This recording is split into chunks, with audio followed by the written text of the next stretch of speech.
Hey managers of the Super Conference, this is your Commissioner Tyler Burkart here with the Week 12 recap. After 12 weeks of gruesome fantasy football, we're down to just 1 week. 1 week remains as people make their final push to try to get into the playoffs. We started with 16, we're still left with 9 teams that have a mathematical chance of still getting into the playoffs. So during this episode, we'll crunch out the different scenarios and we'll see who is likelihood of making it to the playoffs with my final predictions. But let's real quickly hash out some awards before getting to that point. So let's start off once again for the best manager of the week. I'm not going to toot my own horn, but I think I had a pretty solid week. I'm going to give it, though, to Chris Pollock of the Indianapolis Eyeball. He started Tony Romo over Joe Flacco, which at the beginning of the season was a very easy decision, but because of Romo's unsuccessful few past weeks, that was actually a pretty tough decision, but he made the right call. Also, I think by giving him the manager of the week for this week kind of rewards him once again for his trades to get Frank Gore and the Chicago defense, which has helped him win the past few weeks. Also, another fun fact is he's the only team really to clinch the playoffs. So this is another way to congratulate him for that. So congrats, Chris Pollock, for making the playoffs. The worst manager of the week goes to Kyle Armstrong of the Seattle Sasquatches. Now, I think for next year when I publish these awards, I think instead of saying best and worst manager, I'm going to say whose stock has risen the most and least. Because, once again, a lot of the people that I put in this award, it's not necessarily because of what they've done.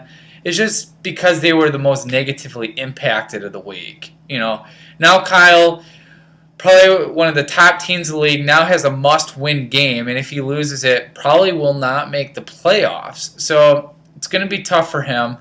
And also, I'm going to put him in this category as worst manager for the week because he failed to get the handcuff for his one-star running back, LaShawn McCoy. Well, now he has Peterson. But this should be a lesson learned for all managers. I've said it all year, that the handcuff is really important, especially if you have a keeper running back. And this is a prime example why.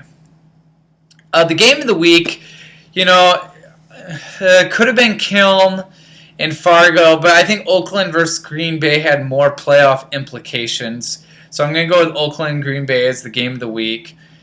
Oakland has now won 4 straight games, really has solidified itself as a top team. And we'll see what the final week has in store for Carson.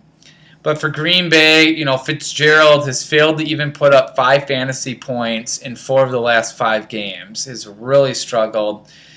The one good thing for Green Bay is I think Michael Bush might be a good asset this week. I don't see Forte playing. I think Chicago benches him for a game because of his ankle. So Michael Bush could come in handy for this week for Green Bay, but we'll see. Upset special. Really no upsets happen. I mean, the closest was Washington upsetting Seattle, so I'll go with it. Washington continues their miraculous run from... They were 3-5, giving up on the season. Now won 4 straight, 7-5. And if a miracle happens in the last week, they get themselves back into the playoffs. So it's pretty phenomenal. But I agree with Kyle's assessment that really no upset happened this week. The most valuable player, New England defense for San Diego Whales. They put up 27 points. San Diego only won by 11 points, and so, the defense really came in handy. Pretty disappointed also that Los Angeles Quakes decided to play the New York Jets defense against New England. Pretty poor play, in my opinion, on his part. The fantasy dud, I'll go with Mike Wallace for Minnesota Bryans. He only put up 0.9 points fantasy-wise, and 1.3 points in his last 2 games.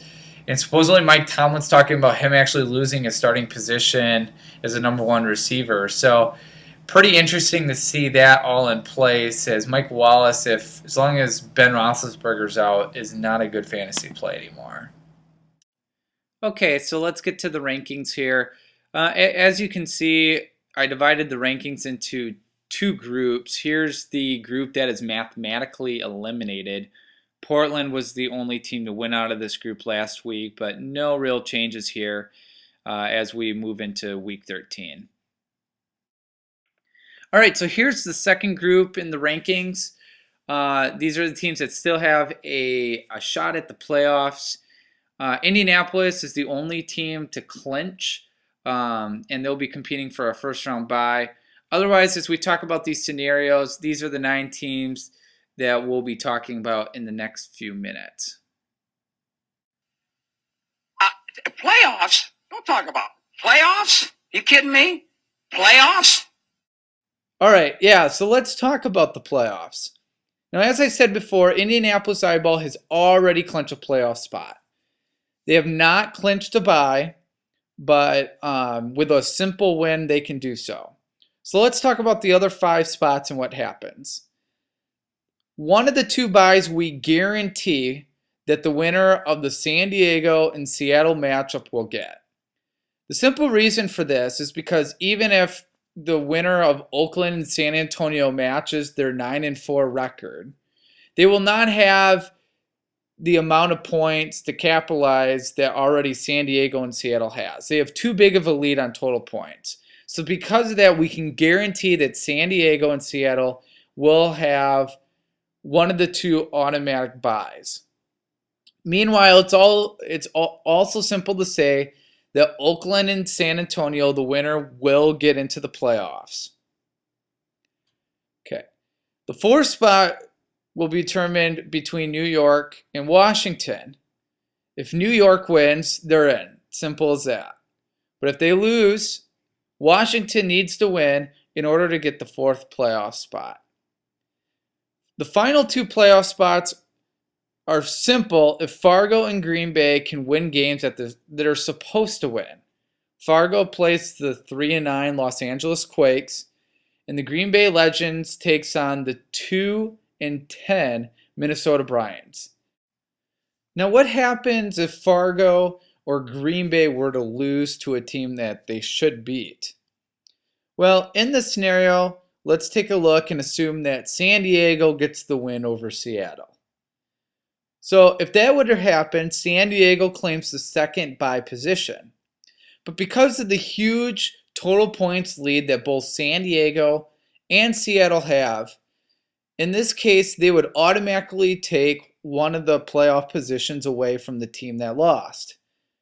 In this scenario, we assume that Fargo would lose, so therefore Seattle would take that playoff spot away from Fargo, and Fargo would miss the playoffs. Okay, let's go through another scenario. Let's assume, even though not likely, that Fargo and Green Bay both lose. Also, let's assume that San Diego and San Antonio win their matchups. Therefore, this is what the playoffs would look like. San Diego would get the 2nd bye. San Antonio would take the 3rd seed in the playoffs. And Seattle, due to their total points, would still keep a playoff spot and be guaranteed it.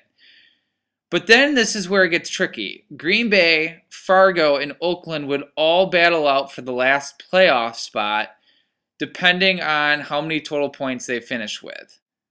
All right, let's look at one last realistic scenario. Let's imagine that Indianapolis Eyeball is upset in Week 13. Oakland and Green Bay pull off the victories.